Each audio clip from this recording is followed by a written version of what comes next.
जय हिंद दोस्तों, आज हम वर्णमाला के बारे में पढ़ेंगे। चलिए विस्तार से जानते हैं। आज का टॉपिक है क्या? वर्णमाला। क्या है? वर्णमाला। तो सबसे पहला बात आता है कि वर्णमाला कहते हैं किसको? क्या बोलेंगे? वर्णमाला कहते हैं किसको? तो किसको कहते हैं? बोलो, वर्णों के समूह को वर्णमाला कहते हैं। क्या? वर्णों के समूह को वर्णमाला कहते हैं। क्लियर है? ठीक। एक वर्ण से वर्णमाला नहीं बनता। क्लियर? एक फूल से माला बनता है? नहीं।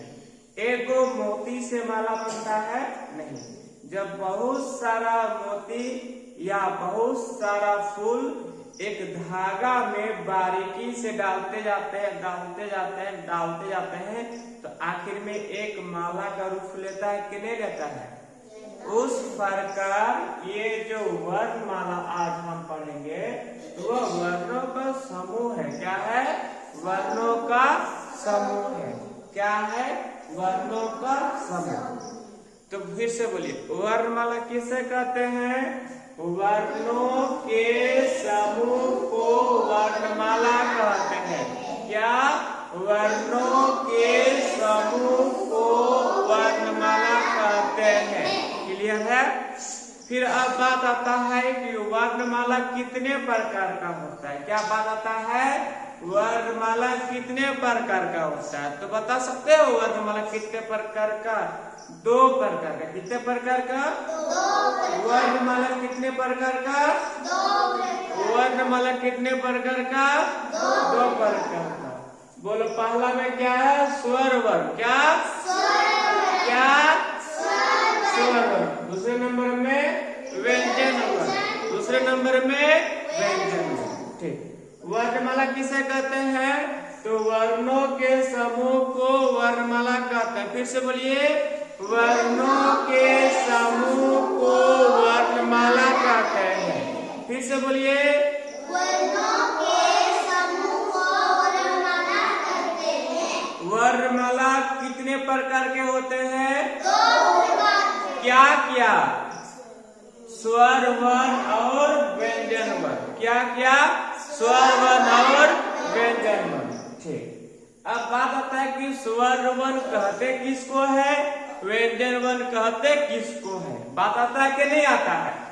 तो पता करते किसको कहते हैं। देखिए क्या लिखा हुआ है? स्वर वैसा वर्ण जिसका उच्चारण बिना किसी वर्ण की सहायता से हो स्वर वर्ण कहलाता है। देखो, जब हम स्वर वर्ण का उच्चारण करते हैं तो स्वर वर्ण क्या है?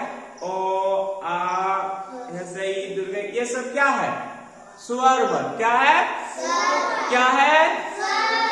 तो जो स्वर वर्ण है वो स्वतंत्र है, वो अकेला है, वो किसी को अपने साथ लेकर के नहीं जाता है। क्लियर? जब हम ओ को पढ़ते हैं तो उसके साथ दूसरा वर्ण मिला हुआ नहीं होता है। जब हम आ पढ़ते हैं तो उसके साथ दूसरा वर्ण मिला हुआ नहीं होता है, वो अकेला होता है। और जो अकेला होता है वर्ण में वो क्या हो जाएगा? स्वर वर्ण। क्लियर? ठीक। तो बोलो, वैसा वर्ण जिसका उच्चारण बिना किसी दूसरे वर्ण की सहायता से हो उसे स्वर वर्ण कहते हैं। क्या कहते हैं? स्वर वर्ण कहते हैं। तो स्वर वर्ण क्या कौन है? अ, आ, ऐसे रे आदि, मतलब अ, आ में जो भी आता है वो सब क्या है? स्वर वर्ण। क्या है? स्वर वर्ण। जब हम स्वर वर्ण को उच्चारण करते तो क्या उसके साथ दूसरा वर्ण मिलता है? वो अकेला होता है। क्लियर? फिर दूसरा नंबर में क्या है? व्यंजन वर्ण। दूसरा नंबर में क्या है? दूसरा नंबर में क्या है? व्यंजन वर्ण। क्या है? व्यंजन वर्ण। तो व्यंजन वर्ण को जब हम उच्चारण करते हैं, उसको जब हम बोलते हैं तो उसके साथ दूसरा वर्ण भी शामिल रहता है, वो अकेला नहीं होता है। जो व्यंजन वर्ण है वो अकेला नहीं होता है, उसके साथ दूसरा वर्ण मिला हुआ रहता है। क्लियर? देखो, तो व्यंजन वर्ण किसे कहते तो बोलेंगे वैसा वर्ण जिसका उच्चारण दूसरे वर्ण की सहायता से हो, उसे क्या कहते हैं? व्यंजन वर्ण कहते हैं। क्या कहते हैं? व्यंजन वर्ण कहते हैं। व्यंजन वर्ण अकेला नहीं होता है, तो बोलो वैसा वर्ण जिसका उच्चारण दूसरे वर्ण की सहायता से हो, दूसरे वर्ण की सहायता से हो, दूसरे वर्ण की सहायता से हो, व्यंजन वर्ण कहलाता है। क्या कहलाता है? व्यंजन वर्ण कहलाता है। क्लियर? तो व्यंजन वर्ण किसको बोलते हैं? क, ख, ग, ये सबको क्या कहते हैं? क्या कहते हैं? व्यंजन वर्ण। क्लियर हो गया? ठीक, फिर से एक बार। हाँ, बोलो वर्णों के समूह को क्या कहते हैं?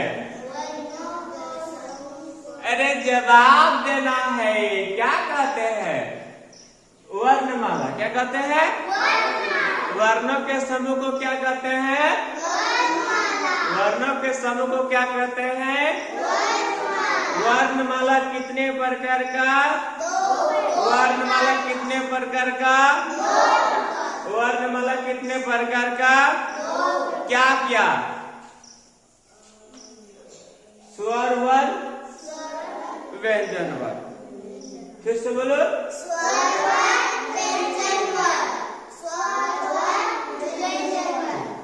फिर आता है स्वर वर्ण किसे कहते हैं? क्या आता है? स्वर वर्ण किसे कहते हैं? तो बोलो ऐसा वर्ण जिसका उच्चारण बिना किसी दूसरे वर्ण की सहायता से हो, उसे स्वर वर्ण कहते हैं। तो स्वर वर्ण किसको बोलेंगे? ओ, आ, से, क्लियर? इसके बाद आता है व्यंजन वर्ण। क्या आता है? क्या आता है? व्यंजन वर्ण। तो व्यंजन वर्ण किसे कहते हैं? बोलो वैसा वर्ण जिसका उच्चारण दूसरे वर्ण की सहायता से हो, व्यंजन वर्ण कहलाता है। जैसे, कैसे? जैसे क, ख, ग, घ, अंग। ठीक ठीक।